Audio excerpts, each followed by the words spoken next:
और अमन भी हमारे साथ जुड़ चुके हैं। अमीश, बहुत बड़ी खबर है, सबसे बड़ी खबर तो छत्तीसगढ़ दिख रही है, जहां इतनी बड़ी फाइट दिख रही है। जी, छत्तीसगढ़ के अंदर एक बड़ी बढ़त लग रहा था कांग्रेस को मिल पाएगी, लेकिन फिलहाल ऐसा नहीं दिख रहा है। और अब छत्तीसगढ़ के अंदर कांग्रेस को बढ़त जरूर है, लेकिन कांटे की टक्कर है, जैसा रुझानों में देखने को मिल रहा है। अमन मेरे साथ है। अमन, इंटरेस्टिंग है ये इलेक्शन, और इसको कोई मध्य प्रदेश में तो कोई मान नहीं रहा था ये वेव इलेक्शन होगा, लेकिन वो सीटें खासतौर पर चंबल का इलाका, ग्वालियर का इलाका, जहां पर भारतीय जनता पार्टी को एक बहुत बड़ी बढ़त मिली है।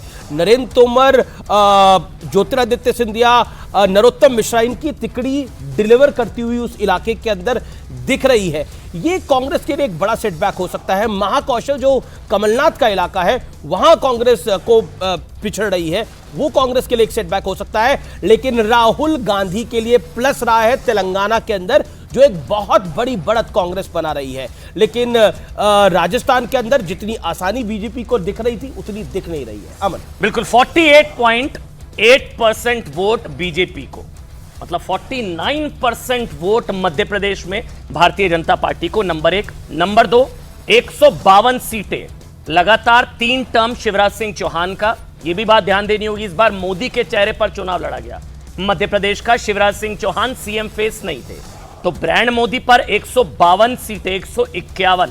ये शायद बीजेपी ने भी इतनी नहीं एक्सपेक्ट की होंगी, मतलब छप्पर फाड़कर वोटिंग हुई है। राजस्थान में क्लियर कट मैंडेट एक तरीके से नजर आ रहा है, एग्जिट पोल के हिसाब से भी राजस्थान में 103 सीटें, मध्य प्रदेश में।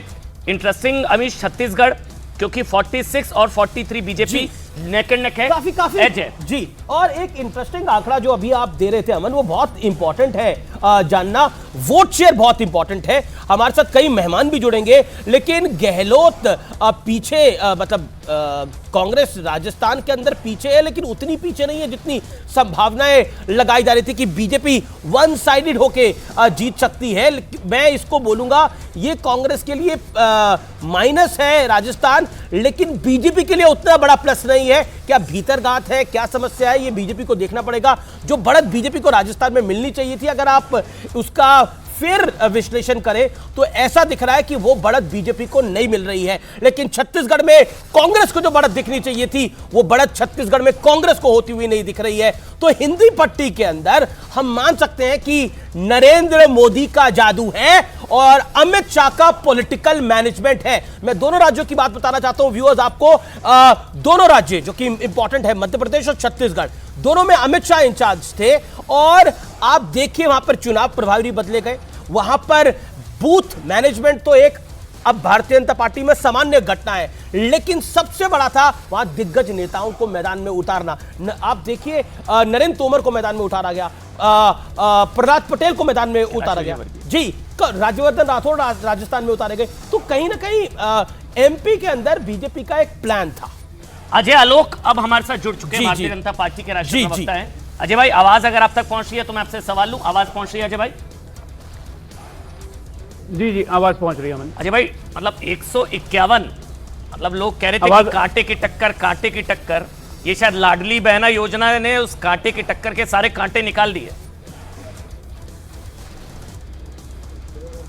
देखिए अमन, अभी ये शुरुआती रुझान है, अभी मैं इसमें बहुत ज़्यादा उत्साहित होकर कुछ आपको बोलूँगा नहीं। मैं उम्मीद करता हूँ कि अगले 1-1.5 घंटे में ये रुझान और कंसोलिडेट हो जाएगा, और मध्य प्रदेश राजस्थान में कंसोलिडेट तो हो ही जाएगा। लेकिन छत्तीसगढ़, जो मैं शुरू से आप लोग को बोल रहा था 3 महीने पहले से, कि छत्तीसगढ़ के नतीजे सबसे चौंकाने वाले रहेंगे।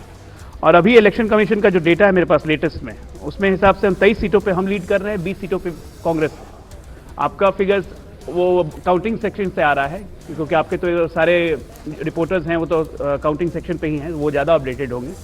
लेकिन जो रुझान जा रहे हैं, मुझे लग रहा है कि अगले 1-1.5 से 2 घंटे में जब ये कंसोलिडेट हो जाएगा, तब इस पर कुछ टिप्पणी करना उचित रहेगा। अभी तो 3-4 राउंड हुए हैं, लेकिन शुरुआती रुझान में जिस तरह से हमें बढ़त मिली है, तो उससे डेफिनेटली हम बहुत खुश हैं।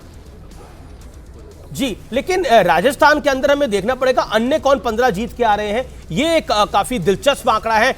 अन्य किसके बागी हैं, क्योंकि बीजेपी के भी बागी थे, कांग्रेस के भी बागी थे, और बीएसपी भी यहां पर एक बड़ी प्लेयर है। अब मायावती ने वहां पर रैलियां भी करी हैं, मायावती भी एक बड़ी प्लेयर है। लास्ट टाइम भी उनके 6 विधायक थे, इस बार 15। ये किसके आ रहे हैं और बीजेपी के बागी कितने आ रहे हैं, कांग्रेस के बागी कितने आ रहे हैं, वो देखना होगा। राजस्थान का आंकड़ा बदलता हुआ, बीजेपी अब 105 पे, छत्तीसगढ़ में कांग्रेस 46 पे, बीजेपी 43 पे, मध्य प्रदेश 153 भारतीय जनता पार्टी, महेश जोशी है हमारे साथ, कांग्रेस के नेता, उनका रुख कर सकते हैं। मौजूदा में मंत्री है गहलोत सरकार में, लेकिन इनका टिकट काटा गया था। लेकिन क्या महेश जोशी का टिकट काटना महंगा पड़ा कांग्रेस पार्टी को? महेश जी, ऐसा लग रहा है कि कांग्रेस पार्टी की विदाई हो रही है राजस्थान से, क्या कहना चाहते हैं आप? आपका पहला रिएक्शन। देखिए, अभी ये अभी शुरुआती रुझान है। मेरा विश्वास है कि राजस्थान में हम सरकार बनाएंगे और जितनी जनता की हमने सेवा करी पिछले 5 साल में, उससे ज्यादा सेवा हम राजस्थान की जनता की आगे आने वाले 5 साल में करेंगे।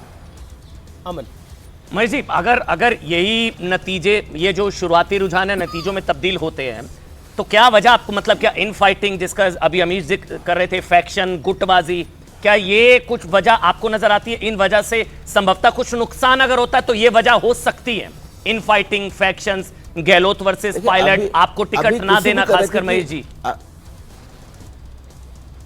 मैं कह रहा हूं कि ये टिकट मिलना कटना ये तो अस्थायी परिस्थितियां होती हैं। पार्टी ने 5 साल सेवा करी है, मैं भी पार्टी में मंत्री, पार्टी की सरकार में मंत्री रहा, मैंने भी सेवा करी, हम सबने मिलकर सेवा करी है मुख्यमंत्री अशोक गहलोत जी के नेतृत्व में, और पार्टी चली है, खूब अच्छे से पार्टी चली है। मतभेद थोड़े बहुत सब पार्टियों में होते हैं, हमारे भी थोड़े बहुत। महेश जी, सुलझ भी गए। देखिए, अब तो चुनाव संपन्न हो गया, ये जो रुझान है ये 2 घंटे से ऊपर के रुझान है, तो कुल मिलाकर एक डायरेक्शन दे रहे हैं ये रुझान।